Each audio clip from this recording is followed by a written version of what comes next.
Greetings, fellow men. Servus Männer. It's Red Pill Germany again, and today I want to tell you a little bit about German girls or German women and horses. Now, there has already been some mention in the manosphere about this topic. Basically, Aaron Clary wrote an article some time ago on Return of Kings, where he advises men to avoid horse chicks. He says it's the biggest red flag ever. And I agree with him. He doesn't say anything that's wrong. It's very sound advice, but he clearly states that he doesn't understand what women find about horses. He doesn't even try to explain it. He doesn't get it. And that's fine. I mean, you don't have to understand that. But I think I can shed a little bit more light on the relationship between women and horses and what it is all about. Because it is very obvious that in modern times there is a very big gender asymmetry, a gender horse gap, so to speak. One can see that in German clubs about horseback riding or equestrian clubs, 90% of the members are girls or women. And of course, when I was in school, I noticed that all the girls, starting from a very specific age, so early teens, I would say, they become obsessed with horses. And men not so much. There are some men that go horseback riding, and all the men I know that do that are doing it with their girlfriends and wives, basically. I don't know any single man who just says, I like horseback riding. I don't know that. I know a couple of them, and they got into it because their girlfriend or fiance does that. So they were dragged along, basically, or they want to spend time with their women or something, right? So this infatuation with horses seems to be very gender specific female, I would say. And now when it comes to the relevance of that question to you and your situation, that might depend on where you live actually. For example, in Japan, I have never seen a horse unless it was a historic reenactment or some kind of procession or something, or some archery show where some very trained archer was shooting on a target from a charging horse's back or something. That was pretty cool, but I've never seen people in Japan, even though I went through rural areas, I've never seen them riding horses recreationally. Now that exists in Japan, of course, but according to what I've been told, it is only for the super rich, because it is really expensive in Japan, even more expensive than here, to keep a horse. You need a lot of area, you need the food, you need the storage room, and so on. It is very expensive in Japan. And when you're in the West, in a very big metropolitan area, it might also be that horseback riding is only for the super rich, maybe. Or that you have to take the car for like 2 hours until you get the opportunity to ride a horse. But when you are from a rural area in Germany, then horseback riding is not for the rich. It's basically for everyone, because you don't have to own a horse there. You can share a horse. There are many places that offer horseback riding, or there are clubs. We Germans, we do everything in clubs, right? So you would just join a equestrian club, and then you could ride a horse like once or twice a week, or you can schedule that even, right? So in rural areas you see a lot of stables, lots of horses, lots of people riding their horses. When I went jogging in the woods, for example, I always see horsewomen, basically, women riding horses. That's what I always came across, right, when I was jogging. So it is very common here, and just for so that you know how common it actually is. So in my school, in my class, I think over half of the women were doing horseback riding. Half of them. And even the others who didn't actively do it, they were still crazy about horses, I think. So there are horse movies and magazines and everything about horses. It's crazy. So they really go crazy. And I think I know why that is.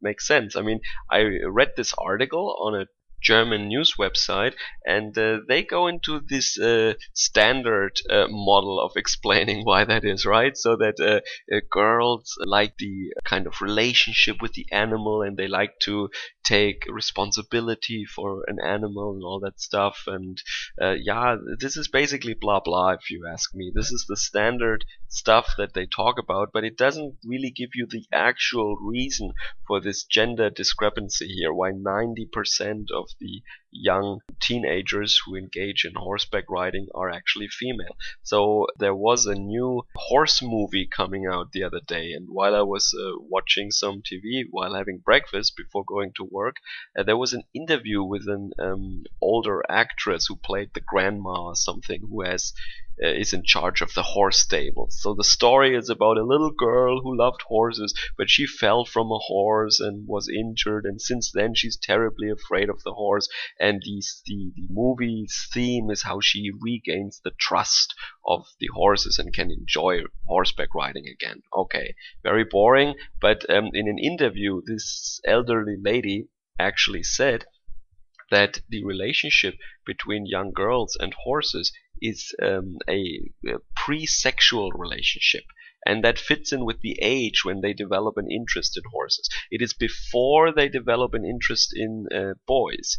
They develop an interest in horses, and this relationship has sexual undertones. It certainly has quasi-sexual qualities. They're infatuated with these horses. They're almost in love with these horses, right? So there are definitely some sexual undertones. And what I would say is that the relationship of a young girl to a horse, their interaction basically prepares them for the interaction later on in life with men.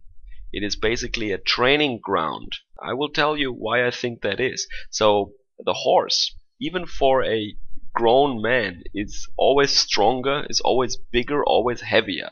I mean, when you see a live horse, you will, and it's not a pony. I'm talking about an actual horse.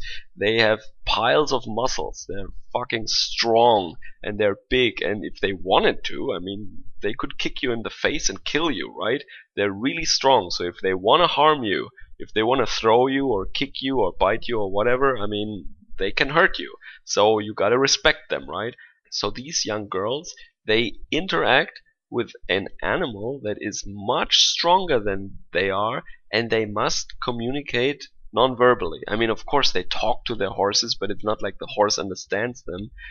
So they must manipulate the horse using sometimes quite literally a stick and a carrot, right, to do what they want the horse to do, like to let them ride the horse, to move at a certain pace in a certain way from a certain spot to a certain location, right? So they give these commands to horses, and they control the horses when they ride them, and the horse is much stronger, but they still need to get these very strong beasts somehow to do what they want. And they must do so indirectly, because they cannot just talk to the horse, they cannot discuss with the horse and talk them into doing what they want. No, they must manipulate them. So what I think it is of course they admire this strong muscular body and the beauty of the horse, blah blah blah, but in the end of the day they want to get, by means of manipulation and by indirect non-verbal means, they try to get a much stronger animal to do something, to bow to their will, basically, to do their bidding. Then they turn this much stronger animal into a beast of burden, basically, into a tool. And they harness the horse. This is where it comes from, right? To harness a force or a phenomenon or something, right? And they do this as very young teenagers, like at age 12 or even younger, and then later they automatically do the same thing with men. Of course, a man is not as strong as a horse, but he's still stronger than the woman, and if a man wants to hurt a girl or a woman, they can do that. If a man just decides to hit a girl into the face, he can kill her, right? So the girl has to be careful, the woman has to be careful, in principle. And they want the utility of the man, and they will use the techniques that they learned while interacting with the horse. They will naturally and automatically apply these acquired skills when they interact with the man. So when I heard this interview and I heard this older lesbian actress talk about this pre-sexual relationship between girl and horse, I had a little red pill moment. I thought, yeah, that's exactly what it is. This is where they learn how to manipulate men. Oh my god, that is, I mean, it's not about sex, it's about manipulating a stronger being. But all these standard reasons why you should avoid chicks with horses are still valid nonetheless, because no matter if you're in Germany or if you're in Japan, horses are expensive. So these horse chicks will spend a lot of time. I mean, the time alone that they spend with these horses in the process, neglecting their careers and their families, the opportunity costs of doing that are immense. And also this horse, it eats a lot and it needs space, and if you don't own the horse, it might be okay, if you join a club and you share a horse or something. But if you actually own your horse, even in Germany where horses are relatively cheap and space is relatively cheap, it is still a money sink and you get nothing out of it. There is no utility, there is no investment really, unless you breed horses and you have some kind of racehorse breeding activity going on, maybe then, but nobody really does that here, right? It's just recreational. And these women, they spend a lot of time and money on these horses, and for these reasons alone, you should avoid them like the plague. But they are also, in many cases, master manipulators. And a common thing here is in Germany that these girls, they ride horses when they're young, and they don't necessarily continue to do so when they get older, because they also start their careers and they just don't have time anymore.